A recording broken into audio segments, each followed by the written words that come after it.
across the cloud and record to my computer. So one of our scheme here is that we're going to record this. It might be more useful because folks can refer back to it. It also, we were thinking, like, what if we just post it on the website? It probably isn't useful to anyone, but like, I don't know, it's kind of cool to have like a little code walkthrough. I like this idea of taking more parts of like ordinary work that we leverage over Zoom anyway, and trying to turn them into like more permanent artifacts. Yeah, that's cool. And like, obviously it'll go out of date, but you know, it goes out of date very quickly, like words that come out of people's mouths that you have to remember. Right. That like goes out of date and it's ephemeral. So we'll wait for folks to join.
Hello, Zach.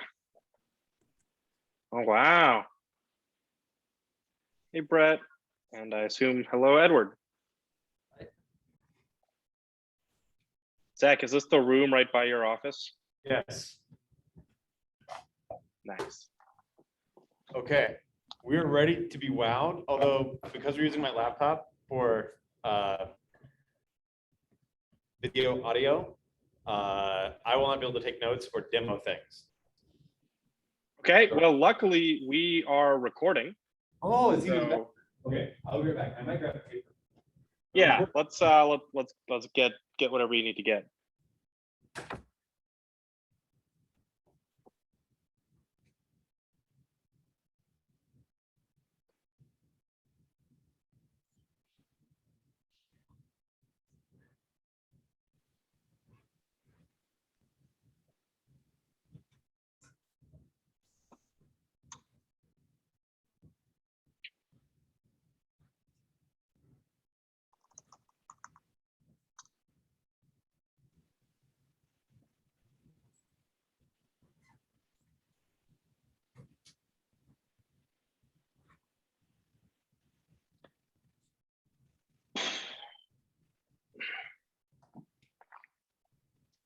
Okay, so yeah, before we start, I'm gonna record this and I'm gonna post it on YouTube, so we can refer back to it.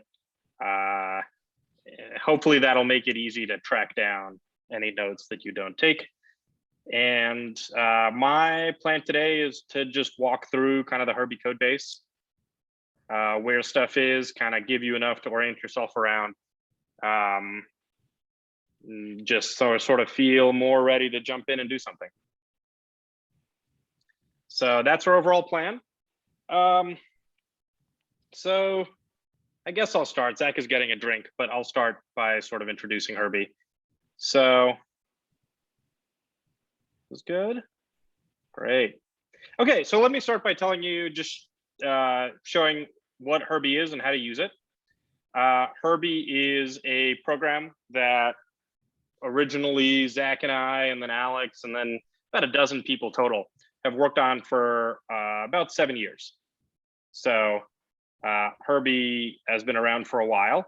And so it's accumulated a bunch of different features and so on. But the core feature is kind of what you see here. Herbie takes programs, and it takes programs in this format called FP Core. So let's look at some example programs. I'm going to pull up just a program that I happen to know a lot about. So here's a program. This is Herbie's input format. It's a thing called FP Core. And this whole block from beginning to end here is the input program. So what does this say? It says here we have an expression.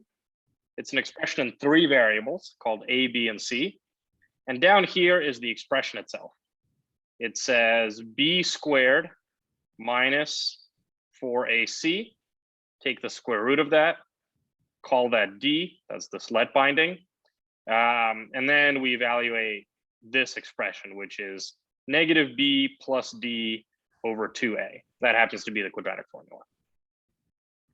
And so Herbie's sort of core functionality is to take a program like this one, and then try to find the most accurate way of evaluating that formula in floating point.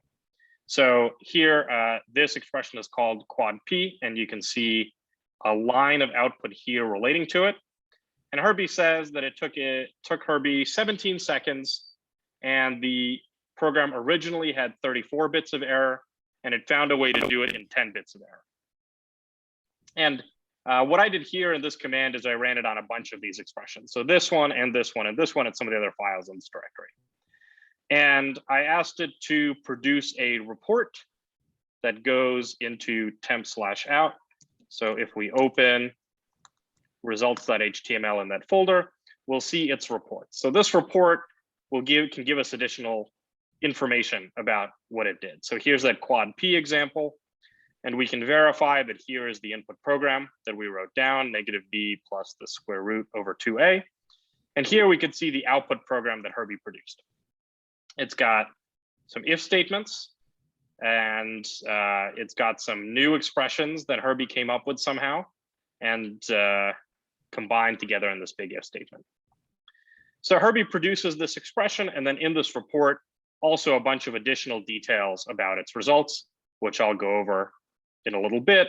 So it's got sort of a derivation of how it did this.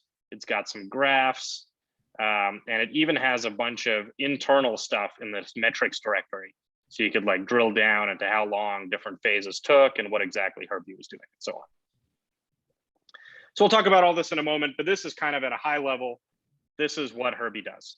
It takes in these input expressions, produces these new input expressions, and the whole core of Herbie is about how this stuff happens.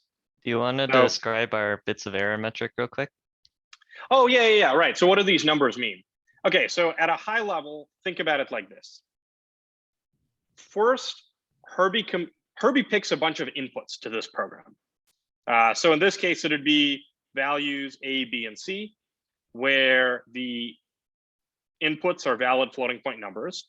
The output is a valid floating point number.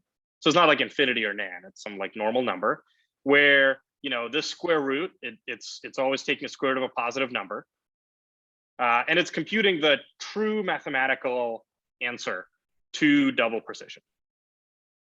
So if you pick some input like 1, 2, 3 for A, B, and C, there's some particular real number that this is, and there is some specific floating point number that's the best answer possible, right? The floating point number that particular real number maps to. And as long as that real number, as long as we don't hit any exceptions when evaluating that point, and the real number we get, the floating point number that we get is like a normal floating point number. I don't mean normal in the sense of subnormal, just a regular floating point number. Then that's like a valid input point. And then we can ask, how far apart is the answer we computed from the best possible output? So in some cases, it's the same exact floating point number, which means we're good. Sometimes it's a floating point number right next to the correct one. So we say that's 1 bit of error. Sometimes it's like 3 off, right? So we say that's 2 bits of error. Sometimes it's off by 7. So, you know, like the last 3 bits are wrong. That's what we call 3 bits of error. And what we do is we average that across all of the points. So the averaging is pretty important because floating point error tends not to be a uniform thing. We can kind of look at that here. So in this plot, we've gathered all of our sample points and sorted them by B value. So you can see that B runs from negative 10 to the 300th through to negative 1, down to 0, from 0 to 1, and from 1 all the way to 10 to the 300. And the x-axis is kind of funky here, but we're trying to represent kind of the same, you know, the valid floating point numbers, which, you know, there's as many between 0 and 1 as there are between 1 and infinity. One thing, if I can just interject. So, Edward, Yep. have you used the floating point very much? Not a lot. I'm familiar with, I think, the representation, but not a ton. Totally. So one thing that it's one of these trivia facts, and I know everybody here's probably sick of hearing me repeat this, but I feel like it's one of these trivia facts that helps shape intuition for how floats work.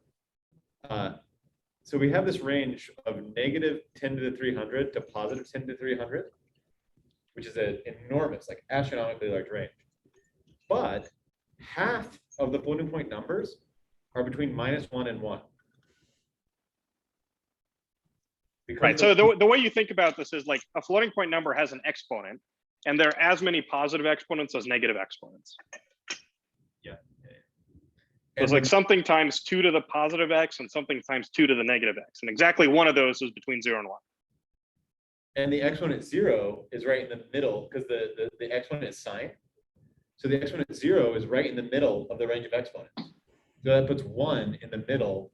Like if you just look at the positive half, 0 to the right? It's like 1's right in the middle. So you have a lot of resolution in some sense, like near 0. The numbers are very closely packed near 0.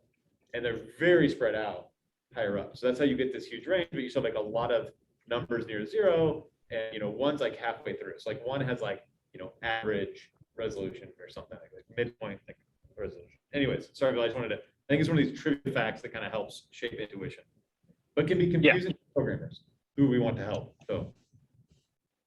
Yeah, that's right. So the error metric that Herbie uses is there's 2 important things to understand about it. One is that it's point by point. Herbie takes, there are specific input points that Herbie has sampled, roughly 8,000 of them. And for each input point, Herbie's done a lot of complicated stuff that Oliver is responsible for figuring out like what is the true mathematical value of the quadratic formula on this particular input. And then for that specific input, it has the best case output, it computes your output, and then it can say like point-wise, here's so much error.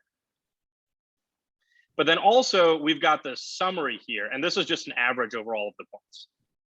And the average can be kind of deceptive. Like if you look here the vertical axis is the point-wise error, and the horizontal axis is just the B value of the point. So we don't know what the A and the C values are, but the B value we know. And we kind of we like do some smoothing. I know it doesn't look smooth, but it could be less smooth. So what you can see here is in red, we've got the original program, this input that we passed it. And in blue is Herbie's program, and let's ignore green for now.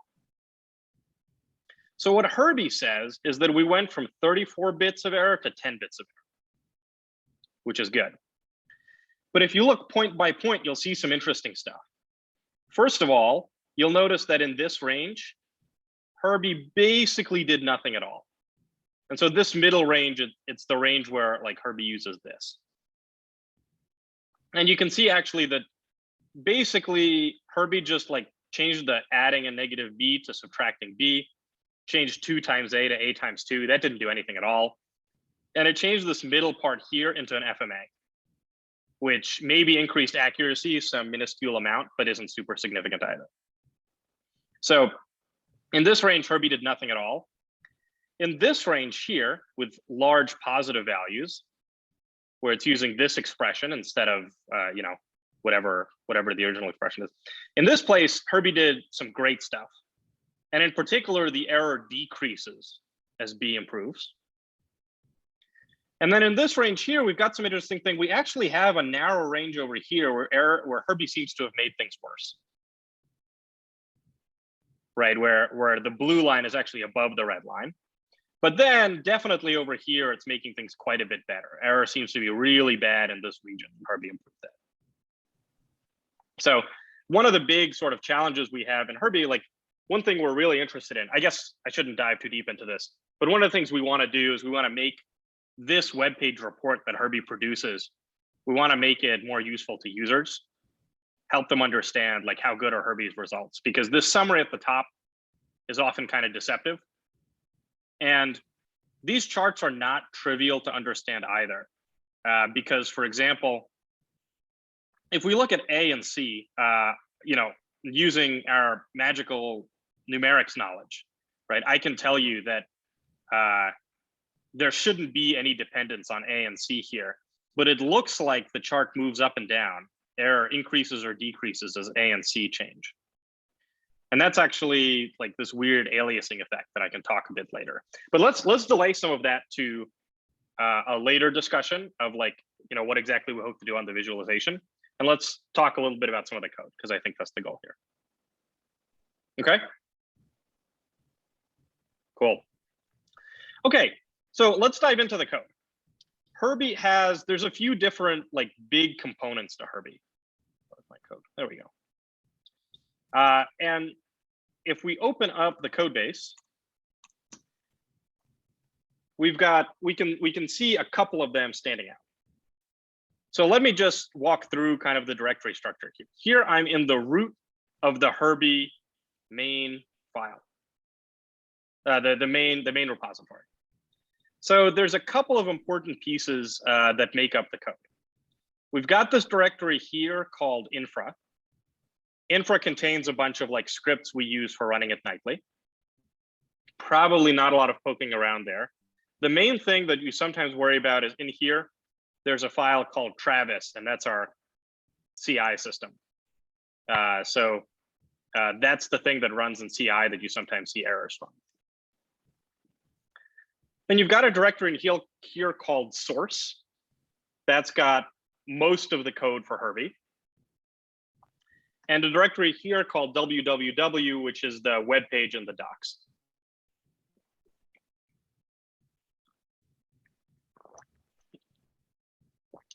And then there's two other components that are essential for Herbie, but that we've sort of separated out. There's this one called egg Herbie. So this is a big chunk of our simplifier. Takes mathematical expressions and tries to rewrite them in a simpler form. And here there's a thing called rival, and that's the bit that can sample inputs and evaluate the ground truth. So I'm not going to go into these too deeply because I think we've done a great job on them and we don't anticipate too much crazy stuff happening there. And I guess we got to focus on something. So I'm going to dive into the source directory where we've got kind of the Herbie core. So Herbie is separated into a couple of pieces, and you can see that just from the directory structure here. We've got this directory called web that contains all the stuff that generates HTML and the web code. We've got this thing called core up here. And core contains like our craziest, weirdest, most complicated algorithms. This is like the smarts that actually improves the accuracy of individual expressions. We've got this thing called syntax down here, and that has some basic stuff on dealing with the syntax, defining the operators and so on. And then kind of this middle portion here, like all the stuff in kind of this main directory, we kind of think of this mostly as like Herbie's glue code. I mean, some of it maybe we shouldn't think of as glue code anymore, but this is kind of like all the stuff that pipes things from place to place. The most important of them being main loop. And so main loop kind of defines the core Herbie routine for improving stuff. So I'm going to start in this middle glue code section. just to give you some structure for what's going on. So the usual entry point for Herbie, you can see over here, is this thing called Herbie.racket. This doesn't really do much except handle command line arguments. It pretty immediately passes on its task to one of these programs like shell, improve, and we have in here in web, we have demo and report. But all of those little bits of like command line handling ultimately make their way to this file called sandbox. So let's start our investigations there. Sandbox is the thing that sets up a Herbie run, runs it, and collects data. It also then returns the stuff that feeds into, let me just let me close Slack so that it doesn't bother us. It runs Herbie, collects a bunch of data, and passes that data on to the visualization side. So let's take a look at how this works. At the very top of Sandbox is the stuff we are interested in, this big function called get test result. Because at its core, this is the thing that runs Herbie. And it runs Herbie right here, this run improve function. So this kind of gives you already a sense of what does Herbie take as input and what does it produce as output. As input, Herbie takes a program to improve, some number of iterations to run, and some additional data, including a precondition, some pre-processing steps, a specification, and an output precision. So this is a lot of stuff, but these are some pretty important concepts. So I want to dive into these. They kind of structure how Herbie sees things. Let's start with precisions.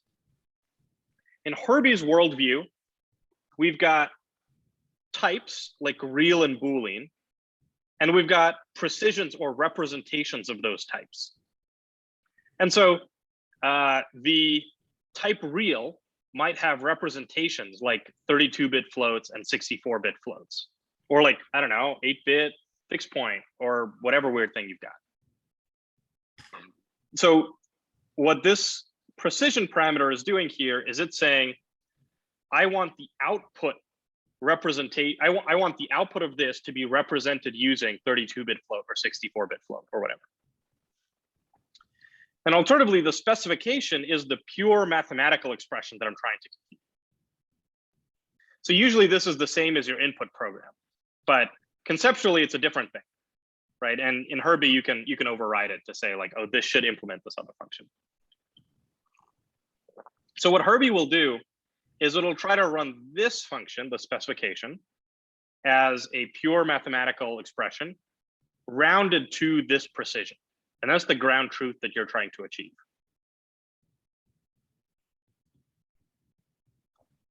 And then what run improve does inside is it takes your initial program as a starting point, and it tries to output a list of alternatives, a list of options that might be good options for representing this program.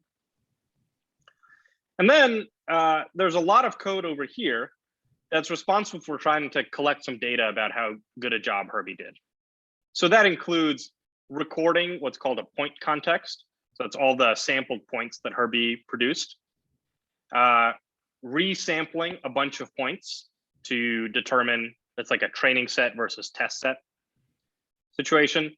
And recording things like all of the warnings that Herbie output, how much error the original program did and the final program did on that output, and a bunch of other information here.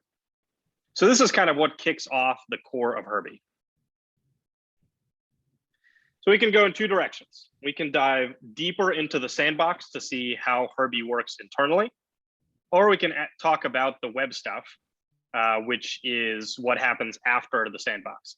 So I'm going to do those two in order because I think we have enough time to dive a little bit into both. But before I do, let's pause for some questions. Do you understand everything, Brett? No, I think it's good. So maybe also just to add a little more context with Ravel. You know, Herbie is used by a bunch of folks that do numerical stuff, and we continue to add new stuff to Herbie. And I think like we talked about on the run, you know, we've kind of hit a point where to scale it up more, we just need, we want to make the tools more flexible so we can use them a piece at a time. We also want to make them more accessible so people don't have to like install a packet and download them and run them. And so I think that what we're thinking of for a project is a lot of how do we decompose this and design workflows that are more convenient, more accessible for more people. And so I think, you know, we want to see both of these. Who knows how the project will turn out, right? Like we never know. I think the expectation is that probably don't have to do too much spelunking down in the sort of algorithmic innards, but it's probably a lot easier to figure out how to design workflows if you have some idea how those pieces work. Well, and keep in mind that Ian is on the call as well, and I think is in fact interested in like what does Herbie do internally. I invited Ian because that was a good idea. It's always nice Ian. to have, yeah. Hi. Yo.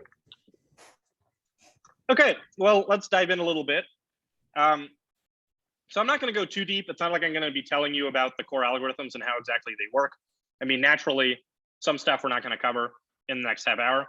But let me dive a little bit into what Herbie does internally. So in particular, let's look into run improve. And that brings us to main loop.racket. Main loop.racket is kind of the thing that like calls each individual algorithm, executes each step of Herbie, and puts together, it's called the main loop because it's the main Herbie improvement loop. So in here, I want to take a look at, it always grows. I want to look at two functions in here. One is called setup prog, and one is called run iter. And the reason I'm looking at these two, remember that initially we were talking about this thing called run improve. You can see that run improve involves calling setup prog, and then a little while later calling run iter in a loop. So we think of, you know, what Herbie is setup, run the improve loop, and then at the end extract. So I'm going to cover these three steps: setup, run iter, and extract. And so let's start with setup prog. So some of this here is kind of noise from just resetting stuff. So I'm gonna just try to point out the like most important bits. The probably most important bit is,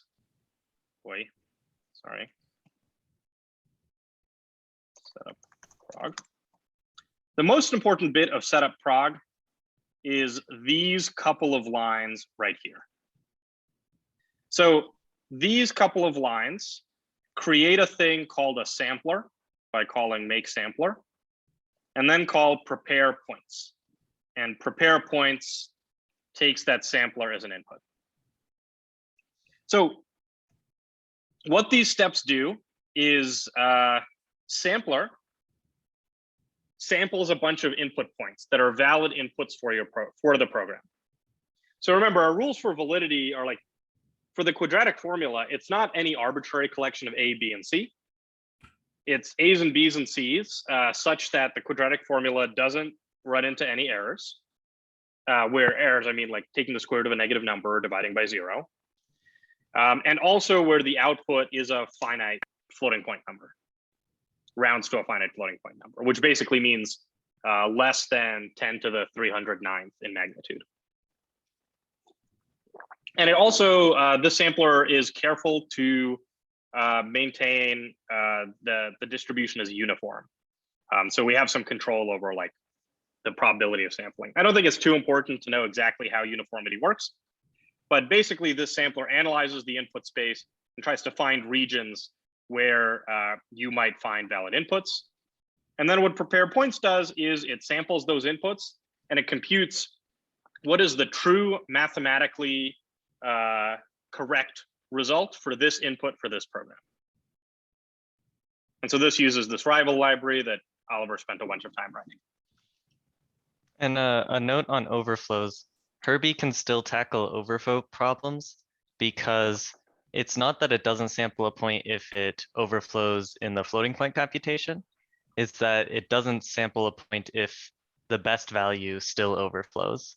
Like if the real so- value is so big that it would still overflow. Right. So in setup prog, we're always thinking about what is the true mathematical result. And you can just imagine that there's some magic in the middle that somehow computes it. Because that's our ground truth. That's what Herbie's going to be comparing to. So that's the most important part of Herbie. That's the core of, that's the most important part of setup prog.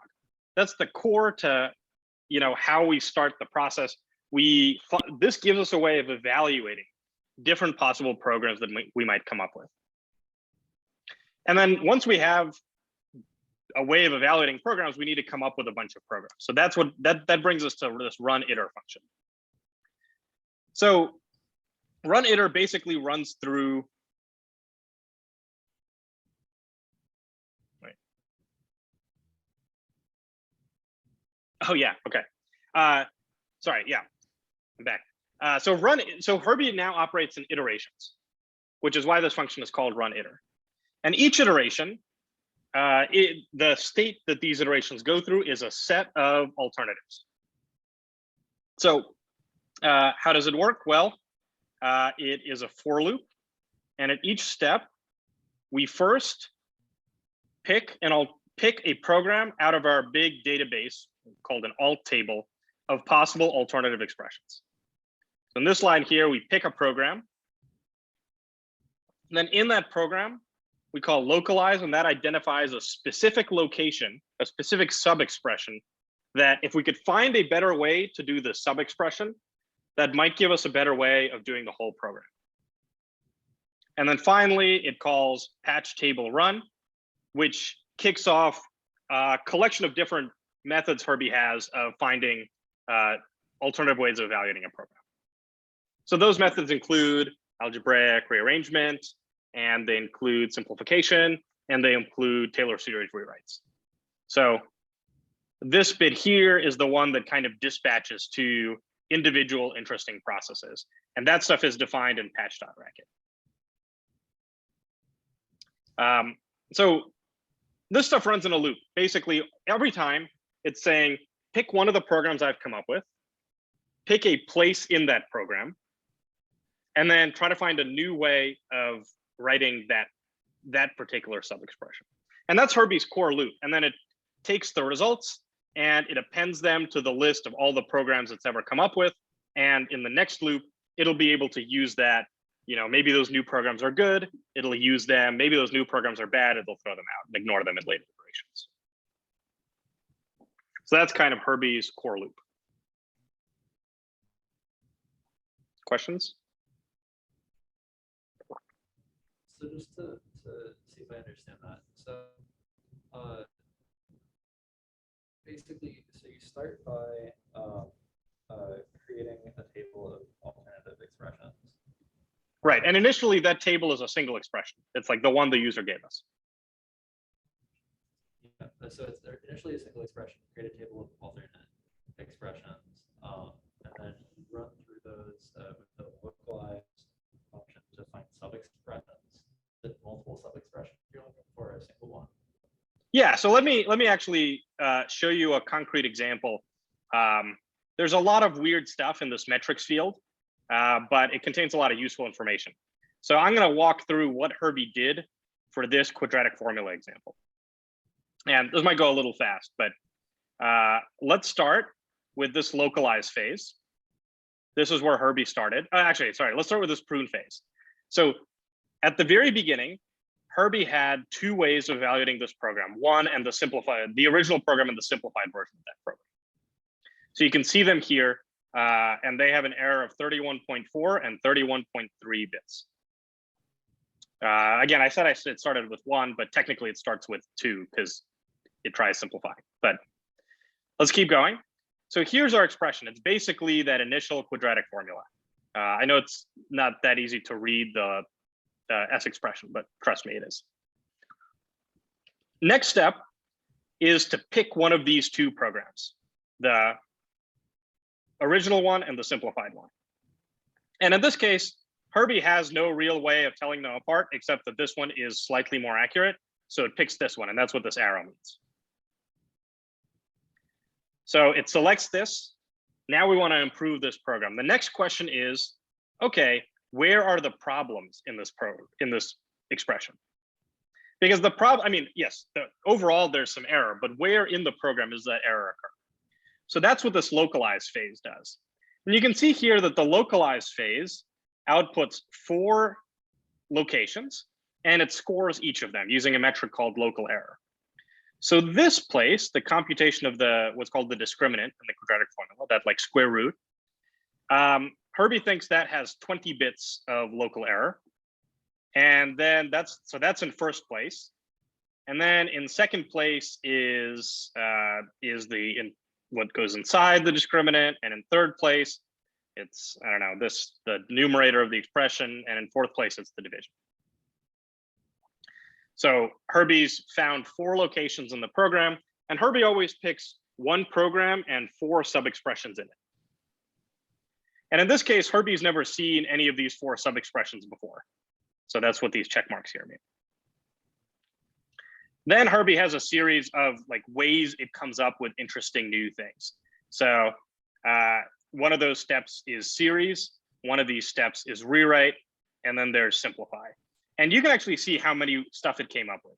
In series, it said I had 4 sub-expressions come in, and I produced 96 sub-expressions as output, which is pretty wild. And then rewrite said I had 4 expressions come in, and I produced 90 sub-expressions as output. So in total, we've got 186 different options. And then we simplify all of them. So we start with 186 options, and that turned into 207 because there might be multiple, like less and more simple forms of various expressions. So we simplified them, and now we come back to the main loop. We've got a larger database of programs, and so we enter a phase called pruning. And basically here, we have 209 things come into pruning, the original 2 programs and the new 207 programs. And we end up throwing away all but 12. You can kind of see in this big table what happened. So we had, initially, we had 207 new programs, 1 program that we already had but have never looked at, and 1 program that we were currently looking at. And then you can see what happened to them. Of the new programs, we threw away 196 and kept 11. Of the one we never looked, like simplified form, the one we had but never looked at, we decided to throw it away. But we kept the one that we were currently working on. And so the way it decides what to keep and what to throw away is very simple. We have these input points we've sampled. You keep anything that is the most accurate on some point. But if you produced a program and it's less than or equal to accurate on every point we have, we can throw it away. So now we have a collection of 12 programs in our database of alternatives, and here they are. Here's the initial program, and from the check mark, you can see that we have looked at it before. So we're never going to look at it again. So this one's done, but we also have these 11 new programs. Yeah, is that a question? No. Okay. So we have 11 new programs. And these new programs, you can see that they vary in accuracy. So for example, like what's with this one? This is really messed up. 57 bits of error. That basically means it doesn't even have the exponent correct in a lot of cases. So why would we keep it? But the reason we keep it is that there's at least a few inputs on which this program is good. The spoiler alert here is I think this is for like large positive values or something. I'm not totally sure. There's some points on which this is good.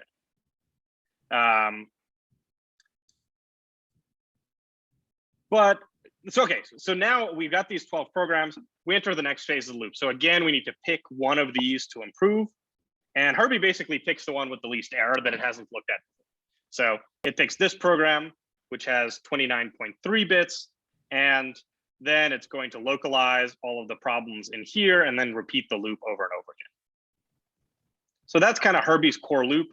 And one thing I like to point at is one thing we can track is like, what's the what error would we get if we use the best of these programs for each point? Kind of across the whole database of programs, how accurate is Herbie's result? So initially, at the very beginning, we can see that it's 31.3 because we basically got one program in here. I mean, one program and probably some trivial variation of it. But now we've come up with enough crazy new ways of evaluating the quadratic that, like, if we could use the right one for the right input, we'd be doing pretty good. 4.1 bits of error. And so Herbie's going to keep iterating. But in this case, I think we never really do anything useful after the first one. So we keep iterating, and eventually we have this large database of programs, and we're done. We have used up all the iterations we were allowed, which by default is 4. And now we need to, and we can't return 13 different programs to the user, some of which are good on some points and others of which are good on other points. So we get to this last phase, which is called extraction. And this is I can show you this in the code. There's this function called extract ! And basically all of the interesting stuff happens in these two lines, which is a phase called regimes. And so regimes is tasked with take a bunch of input, take a bunch of programs and infer if statements so that you pick the right program for the right point. And so you can see that its task here is, if I could only pick the perfect program for each point, I'd only have 4.1 bits of error, which would be fantastic. Now, we don't end up doing quite that well because we remember our final thing gets us 10 bits of error. So, you know, but on the other hand, the individual best program among these that we're choosing from looks like 29.3 bits of error. So the individual best program had like 30 bits. The ideal we could have done is 4 bits. We get most of the way there. And the trick is that those errors in that alt table are for that candidate across the whole domain. Yeah. And regimes will only use it in a narrow domain where it's good. So that's how you get that's where the magic comes from. Yeah, so for example, like this expression and this expression, which have like 40-ish bits of error each, right? So like we know that you would not want to use this, and it makes sense. Like this expression isn't the quadratic formula at all. It's negative b over a. But this does, it turns out, you wouldn't know this, right? But this does turn out to be the series expansion as b goes to negative infinity.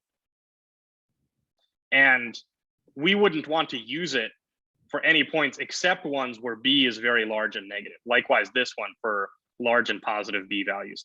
So these actually end up, oh, I guess the b over a one, it does one better. But here's the c over b one that I showed you. We do end up using it, even though like it's kind of dumb, right? You wouldn't want to use it over the whole domain, but there are points on which it is the best program. And in fact, enough of them that it's worth, you know, having an if statement for it. So you have 13 sort of equations on the other one and like three pieces here. And so how is it, yeah, how does that, is it throwing away some of those then? Yeah, so the way regimes works is internally, it says every time I insert a branch, I must improve this number by 1. So, you know, because we want to avoid it overfitting and saying like, just for each of the points that I've sampled, here's the best program and just do that. So internally it says every time I insert a branch, that's gotta be worth at least 1 bit average improvement. So I guess, you know, some of these 13 didn't like carry their weight. Yeah, if we didn't limit the number of branches it could use, it would just like branch on all of them and then the accuracy would be 4.1. But because we like sort of have a cost for branching, it ends up only using 3 programs. Yeah, and there's two reasons we do this. One is like if we outputted a program with a bunch of if statements, it'd look ugly and no one would use it, right? So like that's one thing. And also like every time you ran Herbie, it would sample different inputs and it would end up with a different program, which is also kind of dumb, right? And then the other thing is it wouldn't generalize, right? It would overfit to the set of sampled points. And we don't want that to happen. So that's another case where we can, this cost per branch kind of forces the results to generalize. It can't overfit because, I mean, it would cost too much. And we have some data on that. Like there's some, like this file here is kind of inscrutable, but like over here is some information about how good a job regimes did. So here it says 4.4 bits remaining. And what that means is like, it thinks it could have gotten to 4.1 bits, but it was 4.4 bits away from that. So it seems to think it was like this much percent effective. And it doesn't think that the threshold was a big problem, this like 1 bit thing. So we can get into that if we really want to talk about regimes, but I don't want to dive too deep into any of these individual steps because they're all very interesting and we could talk about them for a while. But this is kind of Herbie's core setup. Start with a single program, an iteration that takes existing programs and mutates them in some way to come up with better versions. And then at the end, a way of combining some of those existing programs together to get some results, to get a single program out.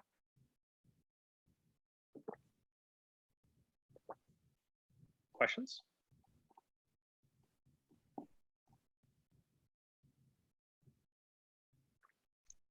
Okay, so then let's talk about the other half of Herbie, which is some of this web and visualization stuff, because I want to show where some of that code goes as well. And then hopefully we'll have a few minutes for talking about like the future of Herbie and like what we want to see there. Okay. Yeah. Oh, that wasn't a question. That was a thumbs up. Okay, so now let's look at what happens to how do we generate all of this stuff, all of this like HTML that I've been showing you, where does that all get generated? And that all gets generated in this file, in this folder called web. So the entry point to this is this file called, do I want pages? Yeah, I guess it's this file called pages. So here are all of the different pages that Herbie knows how to generate. For each thing it runs on, it can generate a page called graph.html, which if you look here in the address bar, right now we're looking at graph.html. It also knows how to generate timeline.html. And so that's the page we look at here, timeline.html. And it knows how to generate a bunch of plots. So that's what you see here. And those are the plots you see here. And so there's actually a lot of them because like we have one plot for A, for B, and for C. And you'll also notice that we can toggle on and off individual lines. And we do that by generating a bunch of different PNG files that overlap. So we've got plots here, we've got the timeline page, and we've got this graph.html page. And we also got some more minor stuff, like we've got this JS file, we've got the JSON version of the timeline, and we've got this cost accuracy plot. So let's look and see how graph.html is generated. And the first thing to notice is that there are, well, that's weird. I wonder why these are both the same. I'll take a look at that later. The first thing to notice is that there are multiple types. So the result of running Herbie can be either that you got a result, or that you timed out, or that you ran into an error somewhere. That's why they're the same though, because either a timeout or a failure, you do the same thing, right? No, well, I'm not sure. It's worth looking into. Okay. You notice stuff when you read code. It's okay. We'll look into it later. So I want to look at make graph because that's kind of the interesting and complicated one. That's like what you see here. So if we look at make graph, oh, it's web make graph. Here is the main function, this make graph function.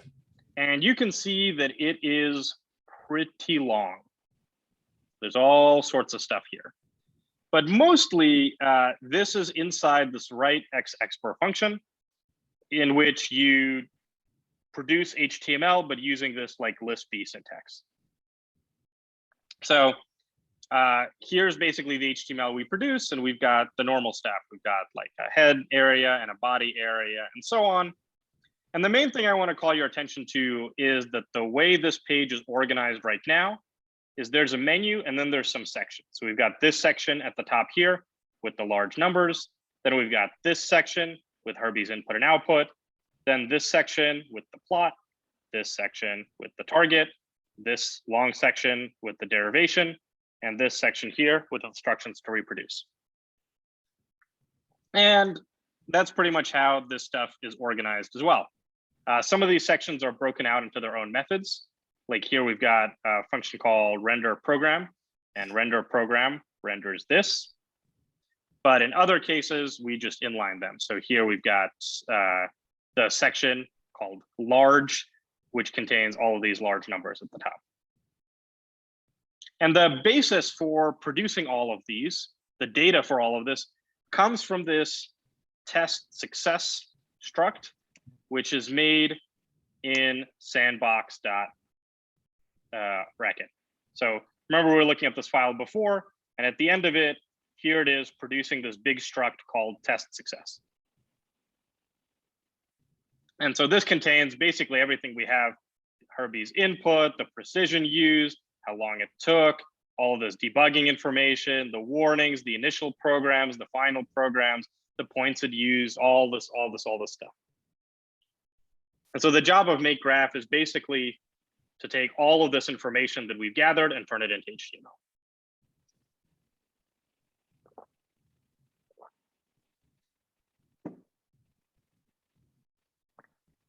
So a couple of important bits here that are specifically interesting. We have this long section on plots here. So one thing that the web page has are these configurable plots. So you can change what variable to split on. You can see both the output program and the input program on them. And you can even see some information like these vertical bars correspond to these, what we call split points in the if statement. And then in these plots, you've got both these lines, the red and the blue line, which are smooth. Let's look at one at a time. But you've also got this light haze, which shows the actual points that it sampled.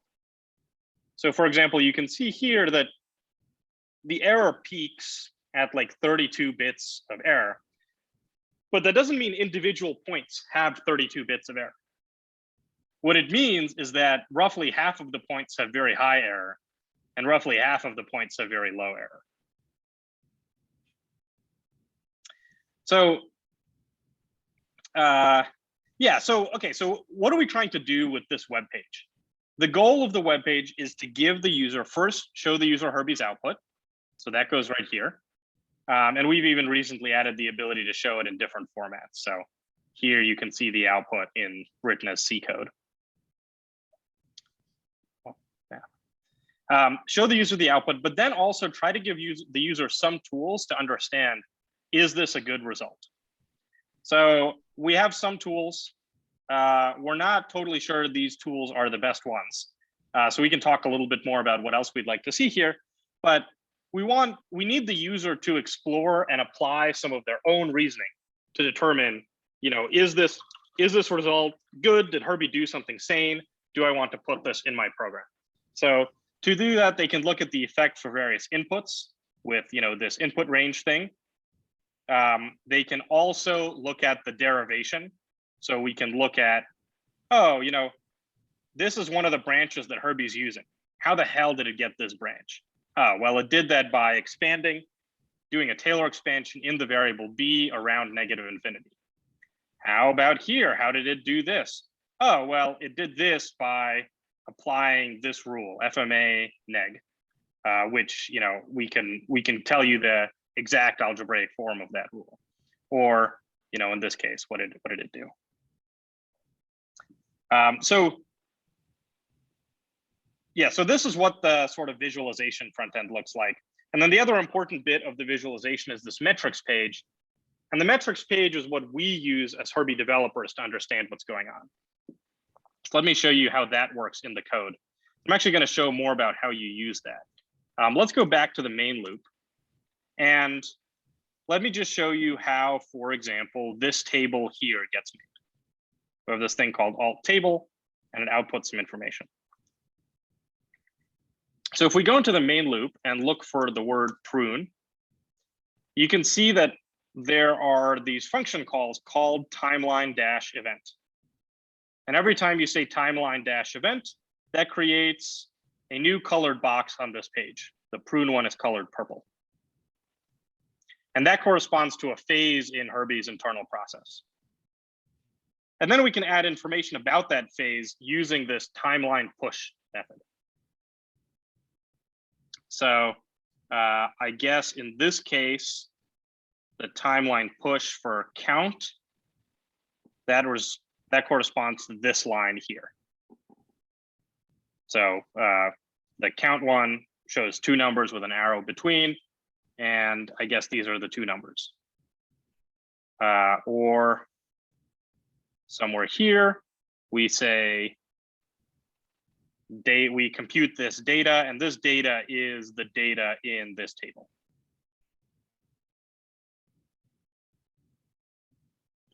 So this sort of timeline mechanism is how we show a bunch of the information just internally about how Herbie did. So like the goal is we can use this data as developers to like figure out, you know, whatever we might be looking at. So like here, we got information about how long various steps took. So that could be useful if we're trying to improve performance.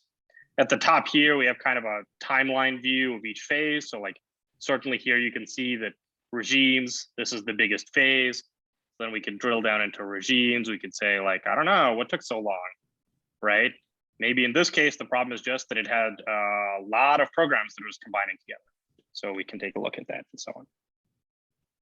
A lot of it also is, why didn't Herbie do something? And you just go see like, oh, well, it never like found that candidate, or like that thing didn't have high local error or whatever. And so you just to answer those kinds of sort of counterfactual questions, kind of things. Yep. So I started this off by saying that we think of Herbie as having kind of three phases, right? There's a phase, and in the code, this phase is setup prog, which is sample a bunch of input points. Then we've got a phase, this core improve loop, like run, iter, and extract. And then we've also got this component, which is like visualize the results and try to give the user, try to help the user trust Herbie's output, explain how did Herbie do what it did, why. For us as developers, give some information that we could use to debug, but for the user, give some information that they can use to assess the quality of the output. So yeah, Really quick sketch of vision. I do need to run. And I think some other people might also too, like literally, it's not very long. I don't know. Okay, so yeah, let me give a quick summary of sort of some stuff we're thinking about. First, for Edward, right? I think my understanding from Zach is you're kind of interested in this visualization and user trust angle. And so one thing that we'd like to do here, we'd like to take the front end and both provide the user with more information so that they can make better judgments. Like, for example, one thing that's not obvious from this graph is just how often is the blue program better than the red one? How often did Herbie improve things and how much did it disimprove things? And it made things worse, like how much worse, how much better? We'd also like to give the user the ability to explore expressions of their own. So for example, here's a trivial case, right? In this expression here, Herbie has replaced 2 times A with A times 2. Like, why? And in this case, the answer is there's no reason whatsoever.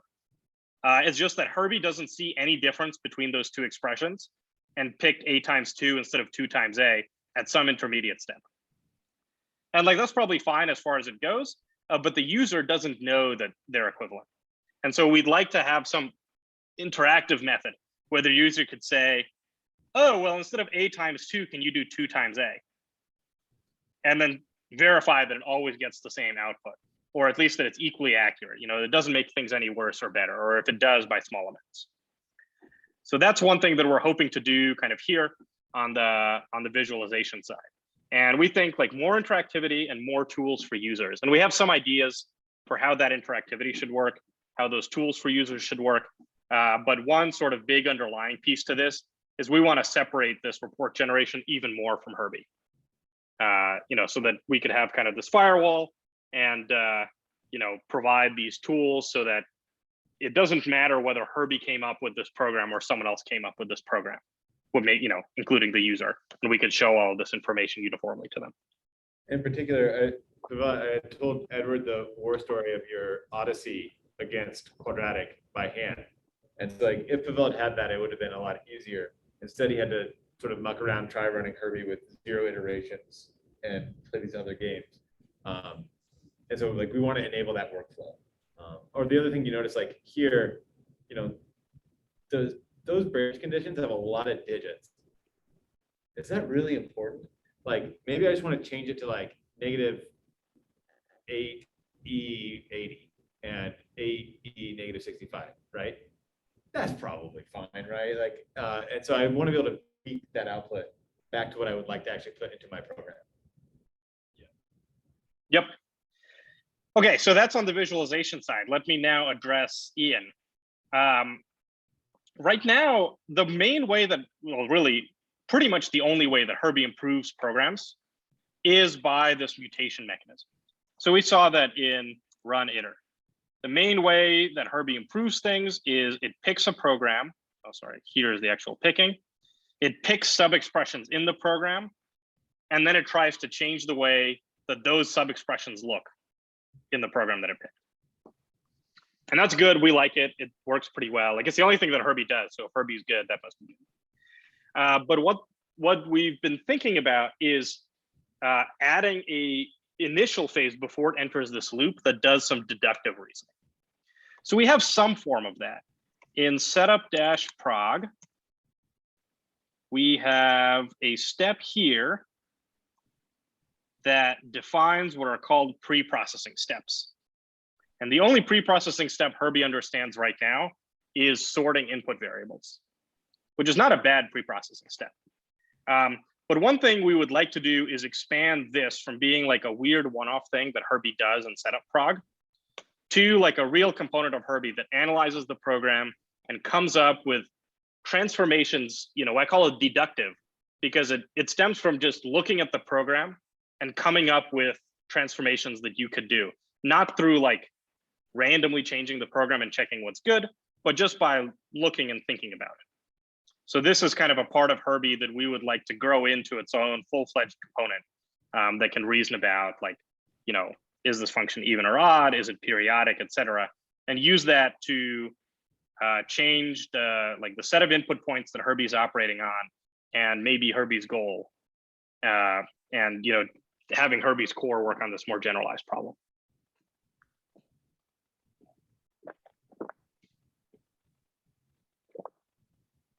Like live-in style range reduction stuff. Yeah. So Ian, this is where sort of I imagine the stuff you're doing in Megalabam to fit in, right? If we could like infer some transformations, ultimately that could go here.